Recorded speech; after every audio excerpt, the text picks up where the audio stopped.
Good evening. I am new to Davis community, relatively new. I came last year in May, and I am incredibly honored to be invited into the sacred space that so many of you have labored behind the scenes to make possible. So thank you. We come together to hold the weight of grief, rage, and trauma that we feel every time another precious Black life is cut short through police brutality. Tonight, we remember 20-year-old Dante Wright, whom his mother describes as one with $1 million smile, one who lit up any room he walked into. We remember 13-year-old Adam Toledo, whose older brother remembers him as the most loving and caring little kid he knew. And Micaiah Bryant, a vibrant 16-year-old girl who beamed and smiled while singing Beyonce and styling her hair. Her grandmother describes her as affectionate, kind, and full of laughter. Our gathering tonight refuses to normalize this recurring massacre of Black and brown lives. We refuse to stay silent about the continual lynching of our Black and brown siblings. I stand here today as an Asian woman pastor representing a predominantly white, affluent, Christian institution that is learning how to dismantle white supremacy within our own organization. I stand before you racialized as Asian in this country. In the framework of white supremacy, this means that my role as an Asian woman is to stay invisible, silent, and compliant. White supremacy wants me to keep my head down, be grateful for the crumbs under the table, and normalize the killings of my Black and brown siblings. White supremacy offers an honorary white status with the illusion that I won't get killed while running, I won't get killed while sleeping, driving, hanging an air freshener, or buying a snack.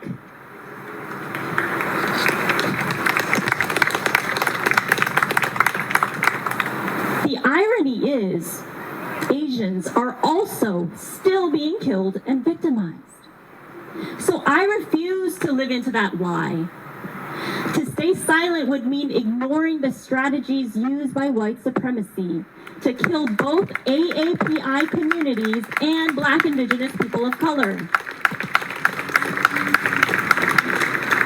To be clear, what Black Americans experience as anti-Black racism and white supremacy is not the same as what AAPI people experience as anti-Asian racism and xenophobia.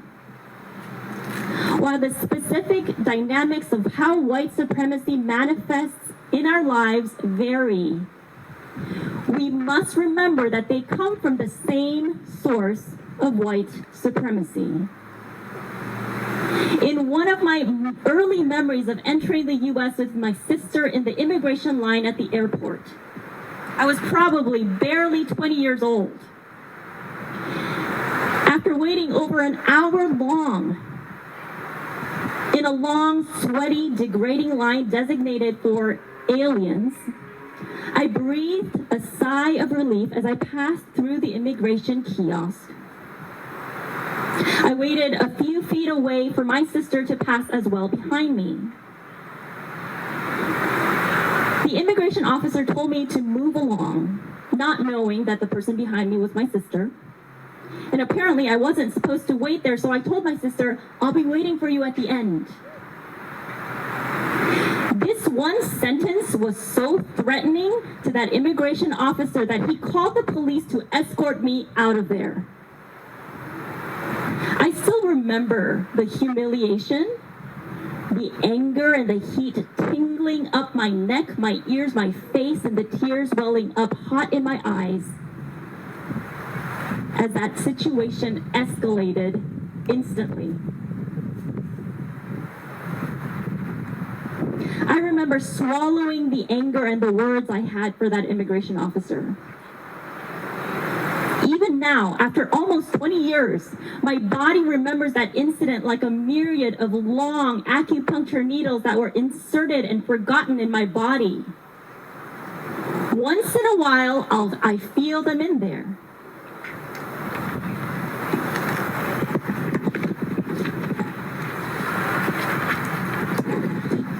Once in a while, I wince from the pain and the anger, and I hate that memory and too many others like it. But why am I telling you this story today?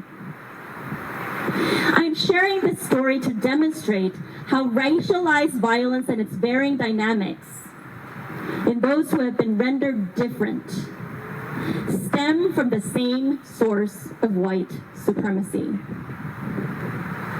In this instance, I was placed at the mercy of someone who unilaterally determined that they already knew me and my intentions without hearing a single word. And this happened when I spoke English fluently. What would have happened if I didn't speak English? That officer escalated the situation very quickly for no reason, and this was all legal. He had the force of law behind him to refuse to listen to the needs of people that he's paid to protect and serve. It becomes very clear who he is paid to protect and serve, doesn't it?